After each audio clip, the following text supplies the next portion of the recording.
Good morning class. आज के video में हम देखेंगे जनजातीय समाज में विवाह संबंधी नियम। कोई सा भी समाज लें, हर समाज के अंतर्गत विवाह से संबंधित कुछ न कुछ नियम वहाँ पर होते हैं और इन नियमों की पालना करना उस समाज के लोगों से अपेक्षा की जाती है कि वे इन सभी नियमों की पालना करेंगे। मुख्य रूप से हम इन नियमों को दो भागों में विभक्त कर सकते हैं। एक विवाह संबंधी नियम है और दूसरे हैं अधिमान्य नियम। आज के वीडियो में हम देखेंगे विवाह संबंधी जो निषेध हैं या विवाह संबंधी कहाँ किया जा सकता है और कहाँ नहीं किया जा सकता, इसको लेकर के क्या नियम जो है वह जनजातीय समाजों के अंतर्गत हैं। तो विवाह संबंधी निषेध या नियम के अंतर्गत अगर हम देखें तो 3 प्रकार की बातें कही गई है।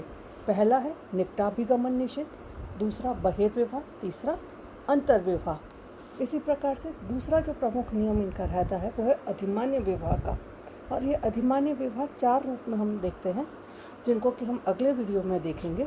सलिंग सहोदरज विवाह, विलिंग सहोदरज विवाह, देवर विवाह और साली विवाह। ये 4 अधिमान्य का मतलब जहाँ पर जनजातीय समाज विवाह करना पसंद करता है और किसी अन्य समूह की अपेक्षा इस समूह से जीवन साथी का चुनाव किया जाए तो उसको हम सलिंग सहोदरज विवाह कहते हैं। आज देखें हम विवाह संबंधी नियम जो है निकटाभिगमन निषेध और अंतर्विवाह बहिर्विवाह। सबसे पहले देखें निकटाभिगमन निषेध।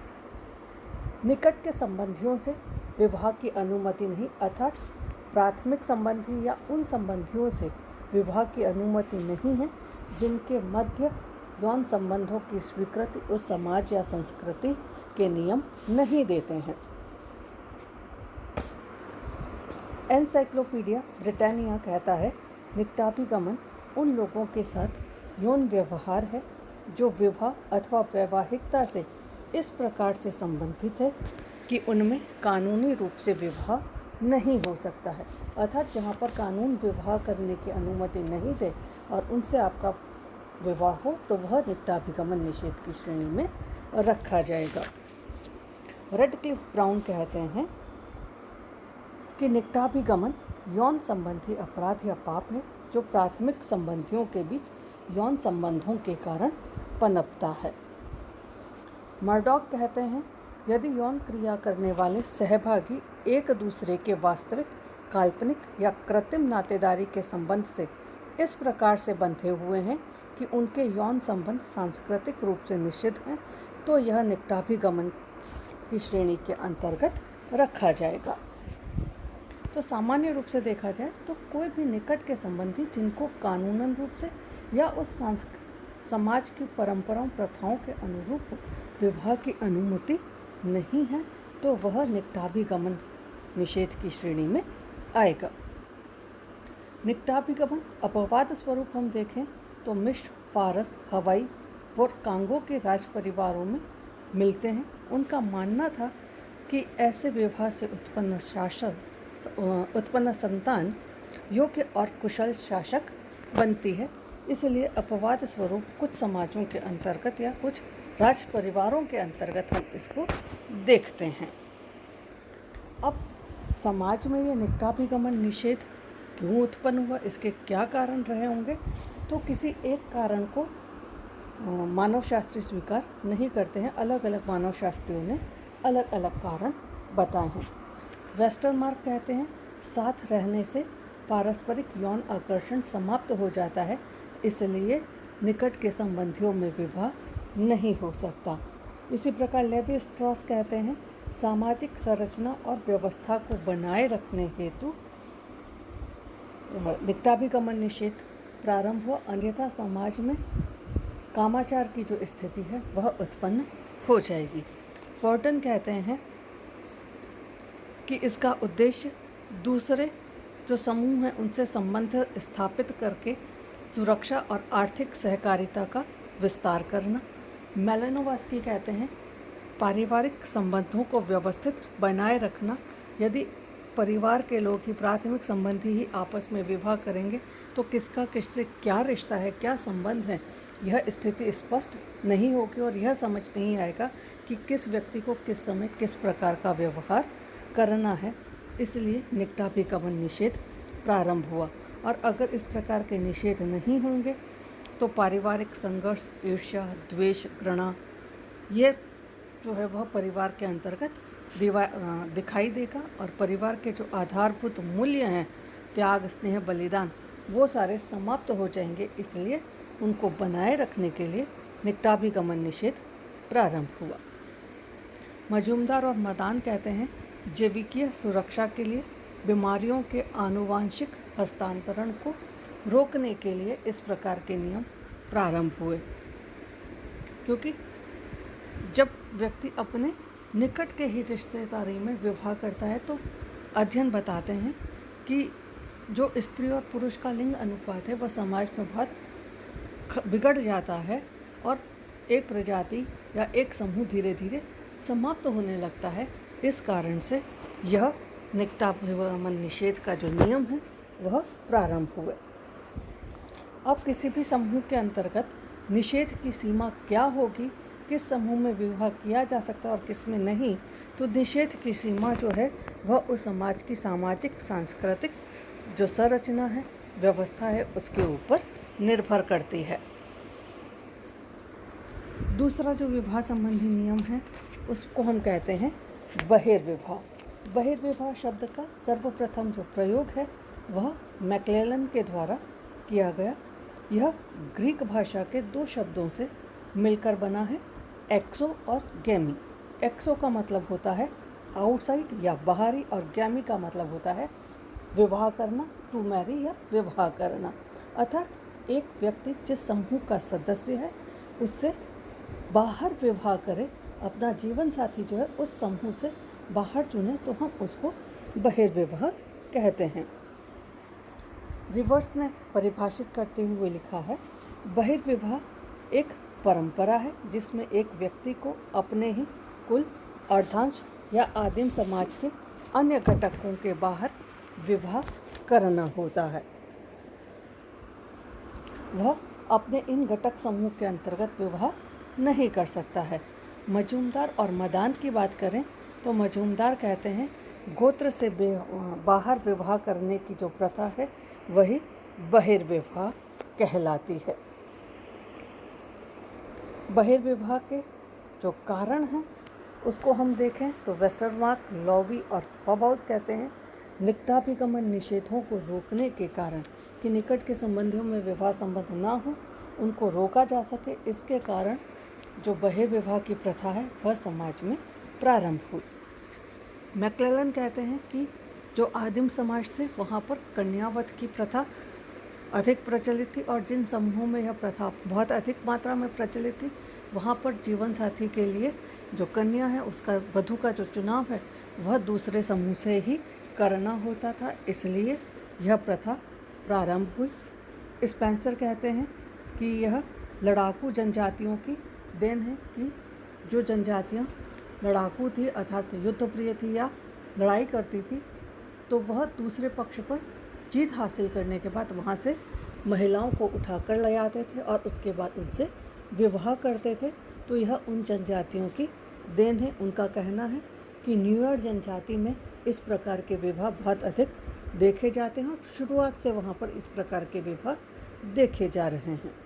रिचले कहते हैं कि नवीनता की चाह है, समूह जिस समूह में व्यक्ति रहता है वहाँ के लोगों को वह बहुत अच्छे से जानता है, तो कोई आकर्षण नहीं रहता, तो उसमें नवीनता या की जो चाह है उसके कारण ही यह बहिर्विवाह प्रारंभ हुए। रॉबिन फॉक्स कहते हैं कि विनिमय की प्रथा के कारण या विनिमय के लिए जो वस्तु की आवश्यकता थी उस समय स्त्री से अधिक मूल्यवान कुछ नहीं था।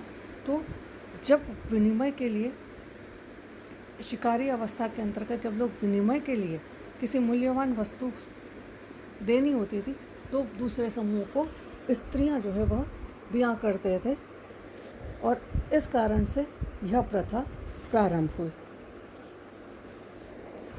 टेलर का कहना है कि विभिन्न समूहों से संधि स्थापित करने के कारण ताकि आसपास के जो दूसरे समूह हैं उनसे उनका शांतिपूर्ण व्यवहार बना रह सके और वे आसानी से शांतिप्रिय तरीके से जीवन यापन कर सके, इसलिए दूसरे समूह से वे संपर्क स्थापित करते थे और संबंध बनाते थे।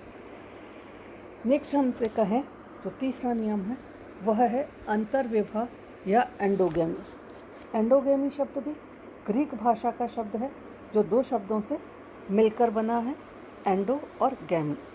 एंडो का मतलब है विद इन अर्थात अंदर, और गैमी का मतलब है विवाह मैरी या विवाह करना।